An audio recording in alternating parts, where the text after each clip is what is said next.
নিঃশ্বাস তার বন্ধ হয়ে আসছে। এই চুলের ঘ্রাণ তাকে মাতাল করে দিবে। নিঃশ্বাস তার বন্ধ হয়ে আসছে। এই চুলের ঘ্রাণ তাকে মাতাল করে দিবে। উফ, কন্ট্রোল। তবে জীবন জাঙ্কুক নেওয়াদের সঙ্গে কন্ট্রোল শব্দটা যায় না। জাঙ্কুক তার ঘাড়ে মুখ ডুবিয়ে দিল। তার সুদীর্ঘ চুল পিঠের উপর আলতোভাবে সরিয়ে দিল। জাঙ্কুকের বাহুদায় তেকে নিবিড়ভাবে জড়িয়ে ধরেছে। জাঙ্কুকের ডান হাতটি আলতো করে তের মুখ ছুঁয়ে আছে।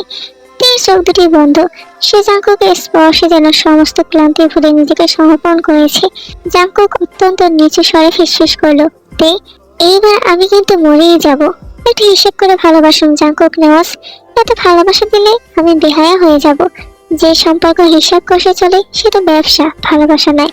জাঙ্কুক, আমি না আপনাকে বরবাদ করতে চাই জানেন। আমি তো অলরেডি তোমার প্রেমে বরবাদ হয়ে গেছি। তুই মুস্কি হাসলো নিজেকে ছাড়িয়ে জুতা দিকে ইশারা করতেই জাঙ্কুক তের দিকে তাকালো। তে তাকে ধাক্কা দিয়ে বিছানায় ফেলে কপাল থেকে আঙুল নিচে নামাতে নামাতে বুকের উপর এসে থামলো। বক্ষতায় একটা চুমু দিয়ে জুতো বাড়িয়ে দিতেই জাঙ্কুক চেয়ার টেনে তেকে সেখানে বসিয়ে চেয়ারটা একেবারে টেনে নিজের কাছে নিয়ে আসে। তে তার হাঁটুর উপর পা রাখতেই জাঙ্কুক সেই পায়ে অধরের স্পর্শ দিয়ে জুতো পরিয়ে দেয়। অতঃপর ফিতা লাগানোর সময় জাঙ্কুকের স্পর্শ যেন বাড়ে। তেকে নিজের কাছে টেনে আসার আগেই দরজায় ঠক ঠক শব্দ হয়। তে ছিটকে দূরে সরে যায়। একটা লাল চেরি মুখে দিয়ে জাঙ্কুকের দিকে তাকাতেই বলল, এই মায়ের মতো ছাড়লাম, কিন্তু একটু পর শোনা, তোমায় এমন বাতাস দেব বাতাসের ঠেলায় চোখে জল চলে আসবে। জাঙ্কুক চলে যেতেই তে দরজা লাগিয়ে দেয়। ডয়ার থেকে জলদি একটা পুতুল বের করলো। একটা পুরুষ পুতুল। পুতুলের মাথায় চুলগুলো সোনালি রঙের। তে সেই চুলগুলোর দিকে তাকিয়ে রইল কিছুক্ষণ, তারপর বলল, ওহো, এই পুতুলকে কালো রঙের চুলেই ভালো মানাবে। তো পুতুল সোনা, তোমার নতুন চুল চাই? বলিতে হাসলো। অতঃপর জাঙ্কুকের ফোনটা টেবিলের উপর থেকে হাতে নিয়ে স্ক্রিনের দিকে তাকালো। জাঙ্কুকের ছবিটির দিকে তাকিয়ে গুনগুন করে গান ধরলো। জাঙ্কুক এসে দেখলো তে কোথাও নেই। তেকে ঢেকে শেষে ড্রয়ার খুললো। কাপড়ের ভাঁজ সরিয়ে পুতুলটা হাতে নিয়ে বলল, তে, আমার উপর গেম খেলো না। তুমি যে গেমটা খেলেছো ওটা আমার তৈরি করা। বলে দরজার দিকে তাকাতে দেখলো তে সেখানে দাঁড়িয়ে। জাঙ্কুক তাকে দেখে বাঁকা আসলো। তে খেপে গিয়ে কিছু বলতে যাবে, তার আগে তেকে কাছে টেনে জাঙ্কুক কথা বন্ধ করতে তীর অধর নিজে দখলে নিয়ে নেয়। তে নিজেকে ছাড়িয়ে বলল, আমি সায়নো ভাইকে নিয়ে পুতুলটা আপনার জন্য আনিয়েছি, আপনি কিনা দেখে নিলেন? এই মানে, যখন ডরে ঢুকাচ্ছিলে তখনই দেখে ফেলেছিলাম। আমার সঙ্গে গেম খেলো শোনা, আর ভাবা আমি কিছু বুঝবো না। কিন্তু এই পুতুলের চুল সোনালি কেন? কালো হলে ভালো হতো না? সেটা আমিও ভাবছিলাম। এক কাজ করে চলুন। জাঙ্কুক সন্দেহ ভরা স্বরে বলল, কি কাজ? তে ঠাট্টা করে জবাব দিল, একটা খুন করে চুল কেটে পুতুলের মাথা লাগিয়ে দিই। তোমারটাই কাটি। তে চোখ বড় বড় করে জিজ্ঞাসা করলো, আমারটা কেন? মনে আছে বউকে ধোকা দিয়ে আমার কাছে এসেছো? ভাইয়ের হয়ে শাস্তি দেবো নাকি? তো চলে যায় আপনার ভাইয়ের কাছে, দেওয়ান বাড়ির বংশ ভাইয়ে দিয়ে আসি। জাঙ্কুক মুহূর্তেই রেগে যায়।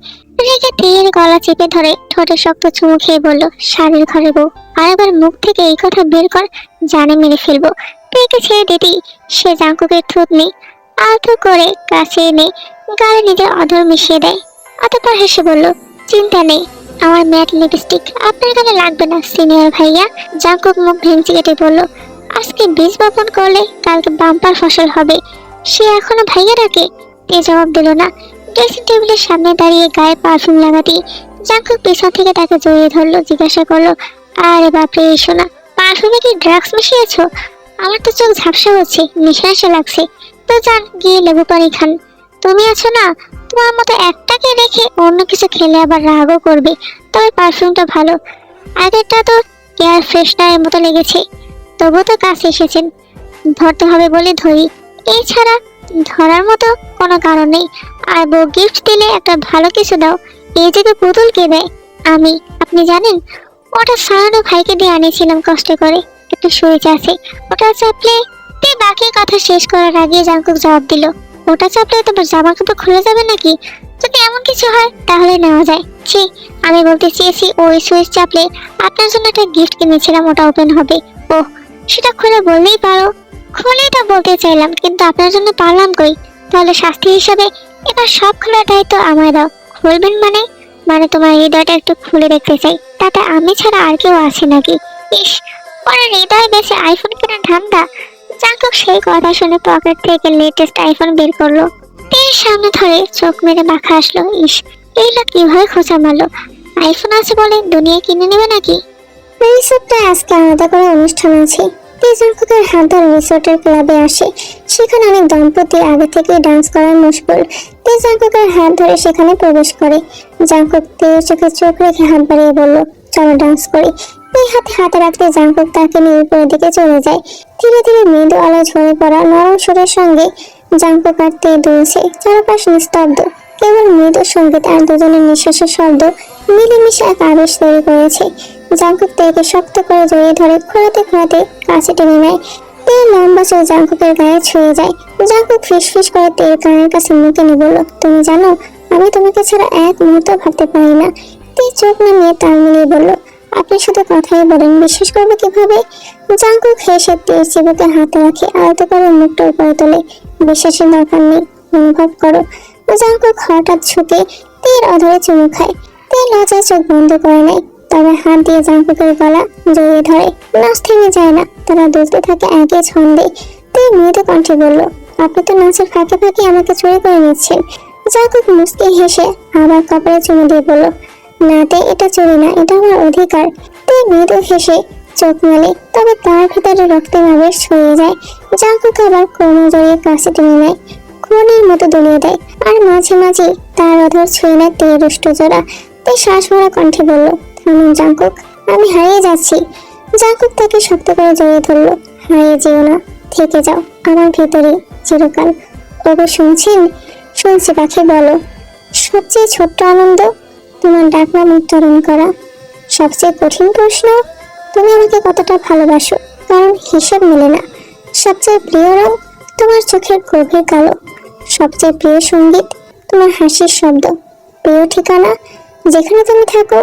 সবচেয়ে সুন্দর মিথ্যে, বলিনি ঠিক আছে অথচ তোমার ছাড়া কিছুই ঠিক নেই। সবচেয়ে মধুর যন্ত্রণা, তোমার অভিমান ভাঙানোর চেষ্টা। সবচেয়ে দীর্ঘ যাত্রা, তোমার থেকে এক মুহূর্ত দূরে থাকা। জাঙ্কুক থমকে তেকে দুটো চোখ বন্ধ করতে বলল, বাম হাতটা শক্ত করে ধরে আঙুলে হাত মেলালো। অতঃপর তেকে চোখ খুলতে বলল সে। তে আঙুলের দিকে চেয়ে দেখলো তাতে ডায়মন্ডের একটা আংটি। তে খুশিতে আত্মহারা হয়ে কিছু বলতে যাবে, তার আগে জাঙ্কুক তাকে বলল, অভিনন্দন। অভিনন্দন কেন? এই যে মিসেস, তুমি এখন আমার। কাগজে কলমে নাও কেবল, সবটা জুড়ে কেবল আমার।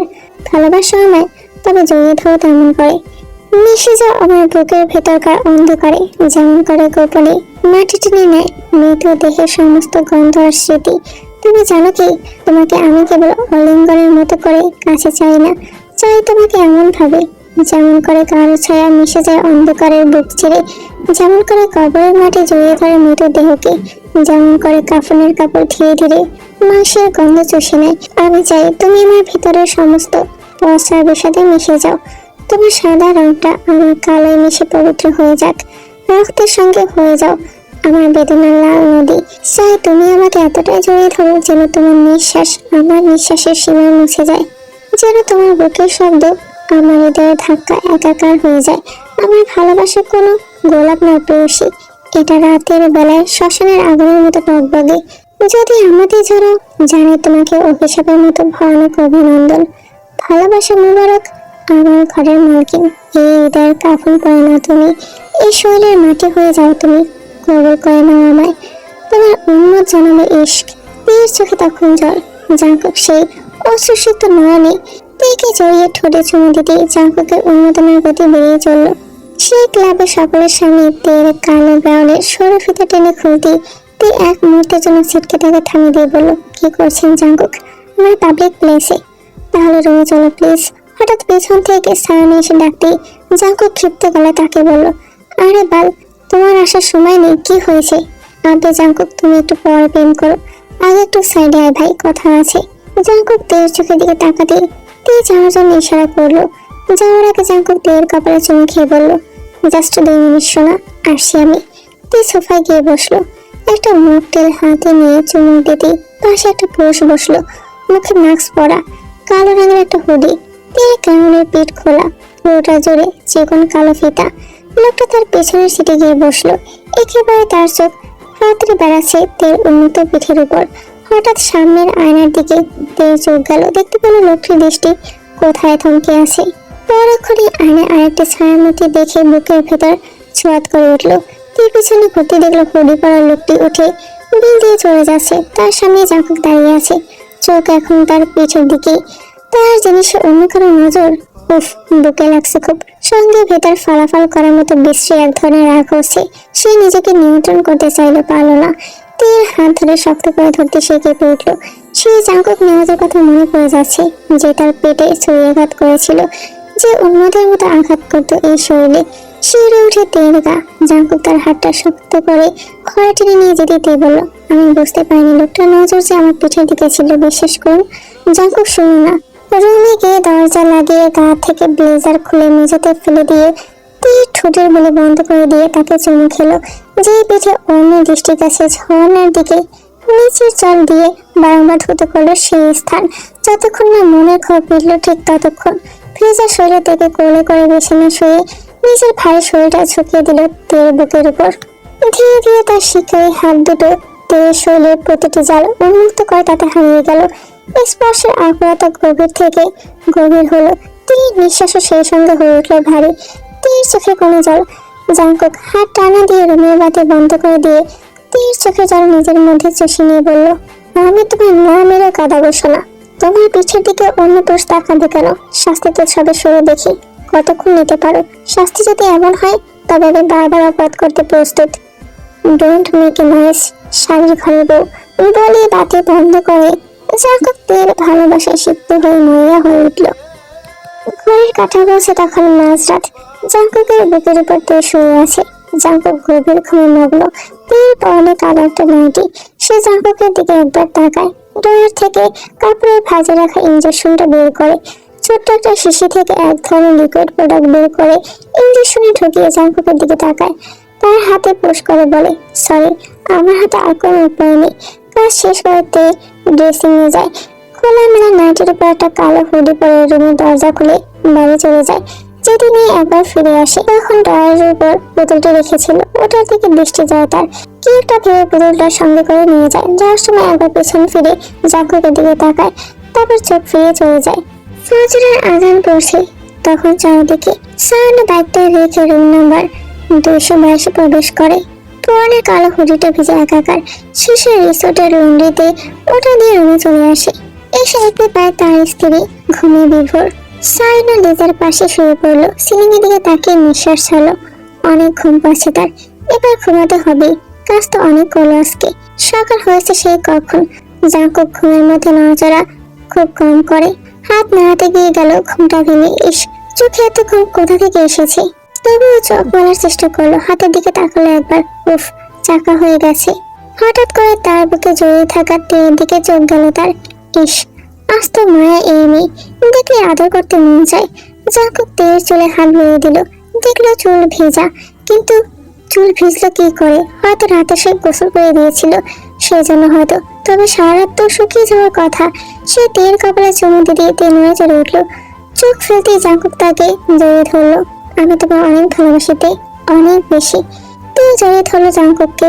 তবে তার চোখ জাঙ্কুকের পেছনে রাখা ডায়ের উপরে রাখা পুতুলটির দিকে।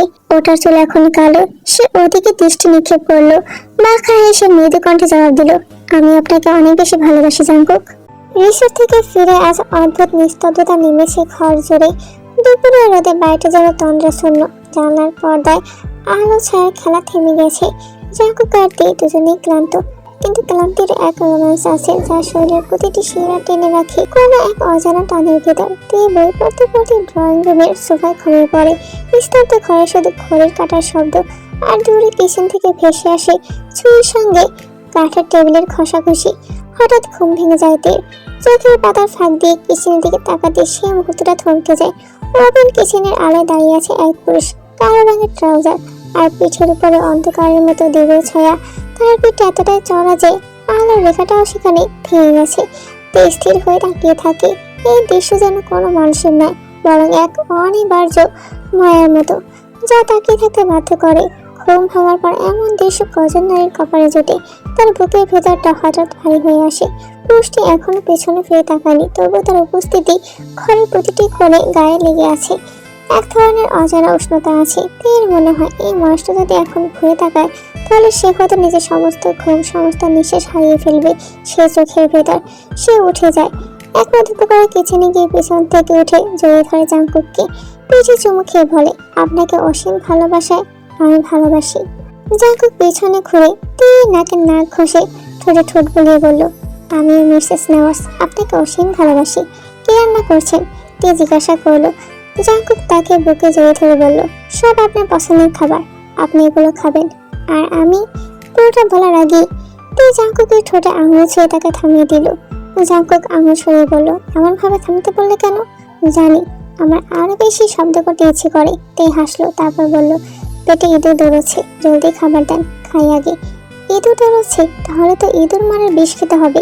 আপনার মুখের যে কথা আর বিষ খাওয়ার দরকার নেই। শালি, মিঠা কথা তোমার দরবার হয় না। তোমার ডিম থেরাপি দেওয়া উচিত, নট প্রেম থেরাপি। আর এই পথটা বিকেলের আলো ধীরে ধীরে করে যাচ্ছে। আজকে সারাদিন আদিবাসী গ্রামে ঘুরবে তারা, রাতে ক্যাম্প ফায়ার করবে। টিয়ার জাংকুক পাথরের সরু পথ ধরে এগোচ্ছে। বাতাসে নরম একটা ঠান্ডা ছোঁয়া, মাটির সাদা ঘ্রাণে মন ভরে যাচ্ছে। কোথাও কাছে হয়তো, কোথাও উঠোনে চা শুকাচ্ছে। আর তার পাশে পাথর ঘেঁষে বসে আদিবাসী কিছু লোক গান গাইছে, বাঁশি বাজাচ্ছে। তুই হাঁটা থামিয়ে চারপাশে তাকায়। তুই নরম সুরে জাংকুককে বলল, সবকিছু যেন স্বপ্নের মতো লাগছে জাংকুক। এরা কত সরল অথচ কত রঙিন। জানেন, এদের মুখে কোনো ক্লান্তি নেই, মনে হয় প্রকৃতি নিজেই হাসছে ওদের সঙ্গে। জাংকুক থেমে গিয়ে একটু তাকালো তার দিকে। তীর চুলের পাশে সূর্যের আলো লেগে ঝলমল করছে, তার চোখে পাহাড়ের প্রতিফলন। জাংকুক মেয়েদের এসে বলল, এদের চোখে শহরের মতো ধোয়া নেই, আছে কেবল আলো। আর সেই আলোয় তুমি আলাদা করে ঝলমল করছো আজ। কিছু বলতে পারলো না, শুধু চুপ করে তাকিয়ে রইল দূরের পাহাড়ের দিকে। বাতাসে দুলছে তার চুল আর কানে বাজছে ঢোলের সুর। ঠিক তখনই একদল বাচ্চা ছুটে এলো, তাদের হাতে ছোট ছোট ফুলের তোড়া আর রঙিন পাথর দিয়ে বানানো ব্রেসলেট। তারা হাসতে হাসতে তীরের সামনে থামলো। একটা মেয়ে এগিয়ে এসে তীর কবিতে পরিয়ে দিল লাচে পাথরের বালা, আর একটা ছেলে ফুলের মালা গলায় পরিয়ে দিল জাংকুকের। তুই জাংকুকের দিকে তাকাতে সে বলল, তুমি আমার জীবনের অতি গুরুত্বপূর্ণ, তাই তোমার জন্য সামান্য একটু আয়োজন তো করতেই পারি। হঠাৎ গ্রামের কিছু পাহাড়ি মুরব্বীরা ধীরে ধীরে এগিয়ে এলেন, তাদের গলায় পাটের চাদর। একজন বলে উঠলেন, আজ তোমরা অতিথি, আর অতিথি হচ্ছে ঈশ্বরের অন্য রূপ। আমাদের গ্রাম, আমাদের কাছে সবকিছু। এই গ্রামে সূর্য ডোবে, কিন্তু ভালোবাসা কখনো ডোবে না। জাংকুক, মনে হচ্ছে আমি যেন আমার নিজের ঘরেই ফিরে এসেছি। জাংকুক তার হাতটা ধরলো। হয়তো ভালোবাসা মানে এমন এক জায়গা যেখানে অপরিচিতরাও আপন হয়ে যায়, সেখানে প্রতিটা বাতাসে তোমার নামের মিষ্টি প্রতিধ্বনি শোনা যায়, তাই না? তুই কিছুক্ষণ নীরব থাকলো, তারপর আকাশের দিকে তাকিয়ে বলল, দেখো সূর্যটা কেমন থেমে গেছে আমাদের জন্য। জাংকুক হেসে বলল, হয়তো সেও দেখছে আজ শহরে দুই মাস মিশে যাচ্ছে পাহাড়ের মাটির সঙ্গে। দুজন এগিয়ে চলল গ্রামের ভেতর। যাওয়ার সময় তে বলল, আপনি যেই মানুষ, এখানে অসভ্যতামি করবেন না কিন্তু। জাংকুক মুখ বাঁকিয়ে বলল, দেখা যাক সাদের ঘরের বউ। গ্রামের ভেতর ঢুকতে কিছু মেয়েরা এসে তে আর জাংকুককে আদিবাসীদের পোশাক দিল। তে তো সেই পোশাক পরার জন্য মহা আগ্রহী, তবে জাংকুক নাড়িয়ে চাইয়ে দেখলো একবার, তারপর তের কানের সামনে ফিসফিস করে বলল, এই শোনা, তুমি চাইলে আমি পোশাক ছাড়াই থাকতে পারবো। দেখবি এই পাহাড়ের থেকেও সুন্দর প্রাকৃতিক দৃশ্য দেখিয়ে ওদের মুগ্ধ করে দেবো। জাংকুকের বাচ্চা, চুপ থাক, শাড়ির ঘরের বউ তুই চুপ থাক বলে চুল ঠিক করে জাংকুক সামনের মেয়েগুলোর দিকে তাকিয়ে বলল, এই গার্লস, আমি এখন চাংচুং ড্রেস পরতে পারি না, সাহায্য করলে প্রাকৃতিক দৃশ্য দেখাবো। মেয়েগুলো সেই কথা বুঝলো কিনা কে জানে। তার আগে জাংকুক তার পায়ের উপর পা দিয়ে বলল, দেন আমি সাহায্য করছি। জাংকুকের পোশাকটি হচ্ছে লালচে রঙের লুঙ্গি, সঙ্গে কাপড়ের শার্ট, আর তীরটি হচ্ছে অপূর্ব বেগুনি হলুদ আর সবুজ রঙে বোনা হ্যান্ডলুম জামা, যার কাঁধে ঝুলছে নরম আর শাড়ির মতো এক টুকরো কাপড়, সেই কাপড়ের শুকনো নকশা। তীর পোশাকটি পরে বের হতেই বাতাস যেন কিছুক্ষণের জন্য থেমে গেল। জানার ফাঁক দিয়ে ঢুকে পড়া আলো তার গায়ে পড়তেই সে যেন গ্রামের সঙ্গে মিশে গেল একেবারে। চুলের পাশে ছোট্ট ফুল গুজে সে হাসলো। এরা কত সুন্দর করে বুনে, প্রতিটি সুতোয় যেন এক একটা গল্প লুকিয়ে আছে। জাংকুক তাকিয়ে রইল নীরবতায়, তারপর মৃদু এসে বলল, এই বউ, বলবো না তোমাকে মহা সুন্দর লাগছে, বাট গড প্রমিস, হেভি বাসর পাচ্ছে আমার, একটু চেপে আসো প্লিজ। তুই চারপাশে তাকিয়ে জাংকুকের চোখ রাঙায়, উফ, এই লোকটাও না। সূর্য ডোবার সঙ্গে সঙ্গে গ্রামের কেন্দ্রস্থলে জ্বলতে শুরু করলো অগ্নিকুণ্ড। তুই জাংকুকের কাঁধে মাথা রেখে আসে। জাংকুক বলে উঠল, বাসায় চলো জলদি, তোমার ভালোবাসার দ্বিতীয় পার্টির সঙ্গে পরিচয় করে দিই।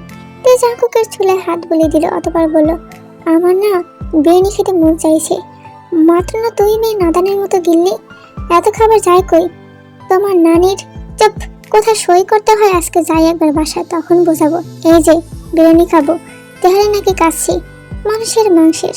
আমার মাংস কেটে দেই, বিরিয়ানি করে খাও। বউর ক্রাভিংস বলে কথা না করে কেমন করে? তে হাসলে এসে বলল, আরে মজা করছি। আইলো বাসায় কখন যাব? বাসায় তো যাচ্ছি না বউ, আজকে জঙ্গলে রাত কাটাবো। কি? আরে হ্যাঁ, তুমি বিদায় নিয়ে বাইকের কাছে যাও, স্যার সব ব্যবস্থা করে রেখেছি। তুই ঘড়ির দিকে তাকালো, তাকে চিন্তিত মনে হলো। কিছুক্ষণ চুপ থেকে উঠে গিয়ে সকলের থেকে বিদায় নিল সে। তারপর চেপে বসলো জাঙ্কুকের বাইকে। তার বাইকটা আজকে সে সঙ্গে করে নিয়ে আসেনি। বড়ের বাইকে না বসলে মজা লাগে না, পেছন থেকে বড়টাকে চেপে না ধরলে শান্তি লাগে না, কেমন জানি ফাঁকা ফাঁকা লাগে। তার সে মজা লাগে পেছনে বসে বসে স্বামীকে বিরক্ত করতে। জাঙ্কুক পাহাড়ি পথে বাইক চালায় ভালো স্পিডে। হঠাৎ জাঙ্কুক হেলমেটের নিচ থেকে বলল, এই শালের ঘরের বউ, দূরত্ব বজায় রাখ, এত ঘষাঘষি করিস না। আবার যখন বাইক থামিয়ে জঙ্গলে নিয়ে যাব তখন বুঝবি। তুই মুখ ভেঙচি দিয়ে হাসলো, তারপর বলল, শখ কত। রাত একেবারে নিস্তব্ধ, পৃথিবী ঘুমিয়ে পড়েছে জঙ্গলের কোলে মনে হচ্ছে। গাছের মাথায় কুয়াশা, পাতা থেকে টুপটাপ শিশির ঝরছে। দূরে কোথাও ঝেঁঝে এক টানা ডাক। সেই নিস্তব্ধতার মাঝখানে জ্বলছে একটা অগ্নিকুণ্ড। জঙ্গলের বুক ফুলে উঠে আসা আগুনের লাল শিখাগুলো কাঁপছে বাতাসের সঙ্গে। হাঁটু মুড়ে বসে আছে আগুনের পাশে, পুরো শালটা জড়িয়ে, আর মুখে আলো আর ছায়ার খেলা। এক মুহূর্তে লাল, পর মুহূর্তে ছায়াময়। পাশে বসে আছে জাঙ্কুক। জাঙ্কুকের হাতে ধোয়া ওঠা কফির মগ। ঠান্ডা লাগছে? জাঙ্কুক জিজ্ঞাসা করতে তে এক চেতে হাসে, চোখ তুলে তাকায় না। জাঙ্কুক হেসে ওঠে। এক মুহূর্তে পর উঠে তীর গলার শালটা একটু শক্ত করে জড়িয়ে দেয়। তার হাত ছুঁয়ে যায় তীর গাল, হালকা কাঁপুনি খেয়ে যায় তীর শরীরে। তে তাকিয়ে থাকে আগুনের দিকে, বলে, জানো জাঙ্কুক, এই আগুনটা যেন আমাদের মতো, একটু কাছে গেলেই পুড়িয়ে দেয়, আর দূরে গেলেই নিভে যায়। জাঙ্কুক মৃদু হেসে তার আঙুল ধরে বলে, তাহলে ঠিক মাঝখানে থাকি, যেখানে জ্বলা আর নিভে যাওয়া দুটোই আমাদের। একটা শুকনো ডাল আগুনে পড়তেই হঠাৎ ছিটকে ওঠে স্ফুলিঙ্গ। তে চমকে জাঙ্কুকের বুকে হেলে পড়ে।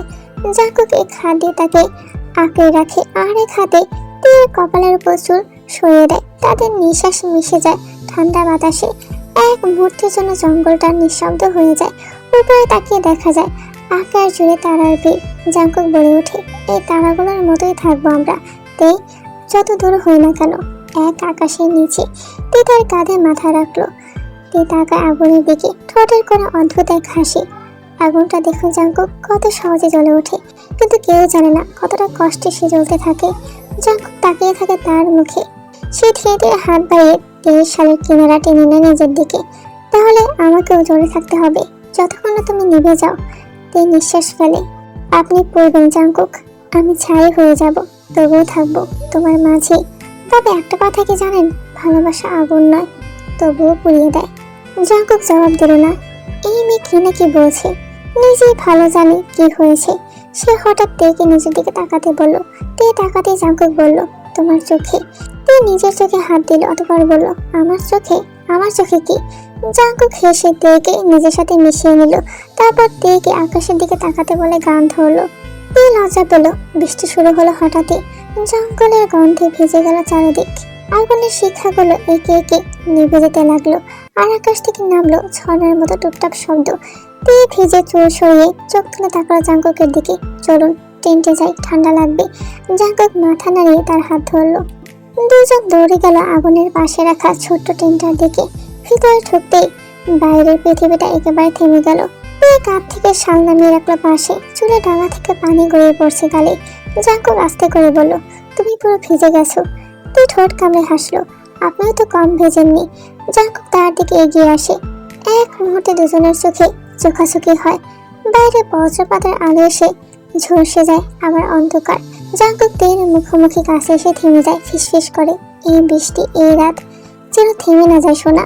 তে চোখ নামিয়ে বলল, থামলে কি হবে? দেখতে চাও কি হবে? দেখান। আরে বউ, তুমি চেয়েছো, না দেখিয়ে কি করে থাকি? জাঙ্কুক গা থেকে শার্ট খুলে ফেললো। তে তখনও নিচের দিকে তাকিয়ে আছে, লজ্জা করছে ভীষণ। জাঙ্কুক তেকে নিজের দিকে তাকিয়ে হাসকে স্বরে বলল, তোমার জামা ভিজে গেছে, মে আই হেল্প ইউ? তে তখনও জবাব দিল না।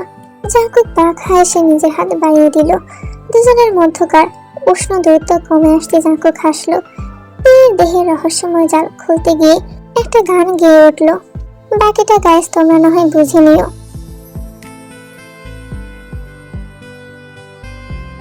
মধ্যরাত তখন। তের পানি তৃষ্ণায় ঘুম ভাঙতেই সে উঠে বসলো। জাঙ্কুককে ডেকে তুলতেই জাঙ্কুক উঠে বসে জিজ্ঞাসা করলো, কি হয়েছে সোনা, খারাপ স্বপ্ন দেখেছো? না। তাহলে? একটু আগে তৃষ্ণা পেয়েছিল, তবে এখন তো ক্ষুধা ক্ষুধাও লাগছে। জাঙ্কুক টেন্টের মধ্যে খাবার খুঁজতে লাগলো। বললো, সব খেয়ে ফেলেছো? মানে? আর তো সমস্যা নেই, তুমি খাবে না তো আর কে খাবে? যত খেতে হয় খাবে, 14 গোষ্ঠীর নাম ডুবিয়ে খাবে বলেই হাসলো জাঙ্কুক। জাঙ্কুক, আরে সরি সোনা, বাই দ্য ওয়ে আমারও কিন্তু ক্ষুধা পেয়েছে বলে সে চুমু খেলো তেকে। এত আরামের ঘুম বিসর্জন দিয়ে বলল, বউয়ের জন্য ঘুম কেন, জীবনটাও বাজি লাগাতে পারি বলে সে টেন্ট খুলতে তে থামিয়ে দিয়ে বলল, এভাবে যাবেন? সম্পদ ঢাকুন বলে শার্টটা জাঙ্কুকের মুখে ছুঁড়ে মারল। জাঙ্কুক শার্টটা নিয়ে বলল, শালার কপাল, পিচ্চি মেয়ে যে কিনা আমায় দেখলে ভয় মুতে দিত, সে এখন মাঝরাতে আমার শখের ঘুম ভাঙিয়ে নিজের খাবার আনাচ্ছে বলে বাইরে গেল সে। বাইক স্টার্ট দিতেই তুই হেলমেট পরে তার পেছনে বসে পড়লো। দুজনে রাইড করে অনেক দূর চলে এলো। মহেশে জাঙ্কুককে পিছনে বসিয়ে কিছু পথ নিজে রাইড করে, কিন্তু বেশিক্ষণ করতে পারলো কই। এই লোক যা মানুষ, তার আবার পিছন থেকে ঘুষানোর স্বভাব। সামনের দিকে দুটো রাস্তা চলে গেছে, একটা সদরের দিকে। জাঙ্কুক অন্যটা দিয়ে যেতে নিলেতে বাধা দিল, বলে সদর দিয়ে যান, ওখানে ভালো ভালো দোকান আছে। জাঙ্কুকের মন সায় দিচ্ছিল না, খাবার জিনিসই তো কাছ থেকে নিলেই হতো, কিন্তু বইয়ের কথা ওই যে ফেলতে পারে না। বাইকের গতি জাঙ্কুক বাড়িয়ে দিল। তুই পিছন থেকে বলল, আপনার সামনে এসে উল্টো হয়ে বসি। সোনা, ইন্ডিয়ান মুভি কম দেখো, নইলে বাইক থেকে কেক মেরে ফেলে নতুন একটা বিয়ে করব। শালা মুখের কি ছিঁড়ি, বিয়ে করলে আপনার সম্পদ কেটে সৎকা দিব, শালির ঘরের বউ আমার। জাঙ্কুক আরেকটু গতি বাড়িয়ে সামনে যেতেই হঠাৎ করে ট্রাফিক বিভাগের লোক সামনে রাস্তায় দাঁড়াতেই জাঙ্কুক বাইক থামিয়ে দিয়ে হেলমেট খুলে গাড়ির সামনে দুজন লোক দাঁড়িয়েছিল। ফোনের দিকে একবার তাকিয়ে জাঙ্কুকের দিকে এগিয়ে এসে জিজ্ঞাসা করে, আপনার লাইসেন্স আছে? সব আছে। আপনি কি জিওন জাঙ্কুক নেওয়াজ? জাঙ্কুক ফুরকুসকে তাকালো। এই লোকটার নাম কি করে জানে? জাঙ্কুক কিছু জিজ্ঞাসা করার আগে লোকটি অপর লোকটিকে কিছু বলতে সে গাড়ির কাছে গেল। তারপর জাঙ্কুককে বলল, আপনার নামে মামলা আছে, অপহরণের মামলা, আপনাকে থানায় যেতে হবে, এখানকার লোকাল থানায়। জাঙ্কুকের মাথা গরম, এই লোক বলছে কি? তাকে অপহরণ করেছে সে? কিসের অপহরণ? এখানে সার্কাস চলছে? হঠাৎ অফিসারদের পিছন থেকে একটা গলা ভেসে এলো। সেই কণ্ঠের মালিক বলল, সার্কাস চলেনি, এখন চলবে। লোকটির সামনে আসতেই তে থমকে যায়। তবে জাঙ্কুক স্বাভাবিক, তে কিছু বলতে যাবে তার আগেই বেগম তার লোকদের আদেশ করলো, এক মুহূর্ত বসে না থেকে হ্যান্ডকাফ পরাও। তে সামনে এসে জিজ্ঞাসা করলো, কিন্তু কোন অপরাধে? আর এসব কি হচ্ছে বেগম? জাঙ্কুক বেগমের দিকে এগিয়ে এসে বলল, তাহলে তুমি আইনের লোক আসল ফর্মে চলে এসেছো, আর কতদিন ভালো হয়ে থাকতে বলো? এখন ছোট ভাইকে হিরোর মতো মাঝ রাস্তায় আটকে কি প্রমাণ করতে চাইছো? আর নিজের যে বড় ভাইয়ের বউ নিয়ে চলে এসেছো। বউ না, হবু বউ। তোমার না হওয়ার সুন্দরী এখন আমার মিসেস। Mrs Jungkook Nawaz. বেগম রাগে হাত মুষ্টিবদ্ধ করলো। একটা নিঃশ্বাস ছেড়ে থেকে বলল, তে আমি জোর করার আগে আমার সঙ্গে এসো। যাবে না আমার বউ তোর মতো ছাগলের সঙ্গে। তে তখনও চুপসে দাঁড়িয়ে আছে। বেগম তার দিকে তাকিয়ে আছে। জলদি আসো, এসে গাড়িতে বসো, অনেক নাটক হয়েছে। তে তখনও চুপ। জাঙ্কুক তাকে বলল, আমি সাউনিকে কল করছি, তুমি লিজা আর সাউনির সঙ্গে বাড়ি যাও। বললাম না তে আমার সঙ্গেই যাবে? বেগম মেজাজ দেখিয়ে বলল। জাঙ্কুক রাগে তার দিকে তাকিয়ে বলল, দেখ ভাই, মাথাটা বিগড়ে দিস না, এখানে বালের নাটক মারাতে আসেনি। জাঙ্কুক সাউনিকে কল করতে যাবে, তার আগেই বেগমের আদেশে দাঁড়িয়ে থাকা লোকটি ফোন কেড়ে নেয় জাঙ্কুকের। জাঙ্কুক এবার পা থেকে মাথা অব্দি জ্বলছে। তে একবার তাকায় তার দিকে, অন্যবার বেগমের দিকে। জাঙ্কুক মুখ বাঁকিয়ে বলল, শালার ভাই, কাহিনী খতম করো, এখানে সিন্নি বিলাসছি না বাল। আমার বউ তোর মতো বালের সঙ্গে যাবে না, তুই সামনে থেকে শর্ত দেখবি ভাই, তোরটা আমার সঙ্গে যায় কিনা। বলেই বেগম তের দিকে তাকিয়ে হাসলো। আর কিছু বলতে হলো না তাকে। তার আগে তে তার দিকে এগিয়ে গেল। জাঙ্কুক সেই দৃশ্য দেখে অবাক। কিছু বলার আগে পাশের লোক তার হাতে হ্যান্ডকাফ পরিয়ে দিল। এই জাঙ্কুকের সামনে বেগমের গাড়িতে উঠে গেল। জাঙ্কুককে আইনের লোক দুজন টেনে পেছনের গাড়িতে ওঠানোর চেষ্টা করছে। জাঙ্কুককে টেনে নিয়ে যেতে পারছে না। জাঙ্কুক বারবার চিৎকার করে বলছে, তে নেমে পড়, খোদার কসম জানে মেরে ফেলবো। বেগমের সঙ্গে গেলে মেরে ফেলবো কিন্তু তে, তুই অন্তত আমার হাতে জবাই হতে চাস না। এই তে বউ নেমে পড়, আমি বাড়ি ফিরলে শুনিয়েছি তোর কপালে। বউ নাম প্লিজ, প্লিজ নাম। জাঙ্কুকের হাহাকার তেরে কানে পৌঁছলো কি? জাঙ্কুককে গাড়িতে বসানো হলো, তে কথা বলছে না, নিচের দিকে তাকিয়ে সিটে বসে আছে। বেগম গাড়িতে ওঠার আগে জাঙ্কুকের গাড়ির কাছে যায়। লোকেরা জাঙ্কুককে আটকে রাখতে পারছে না। জাঙ্কুক পারছে না সবাইকে এখানেই শেষ করে ফেলে। রাগে শরীরের রগ নীল হয়ে এসেছে। বেগম গর্ভের সহিত প্যান্টের পকেটে হাত গুজে সালামটিকে বলল, থানায় দেখা হবে রে বেআইনের লোক। আর আজকের পর্বটি এই পর্যন্তই। পরের পার্টের জন্য বেশি বেশি করে কমেন্ট করে জানাও, আর হ্যাঁ, বেশি বেশি করে সাবস্ক্রাইব করো।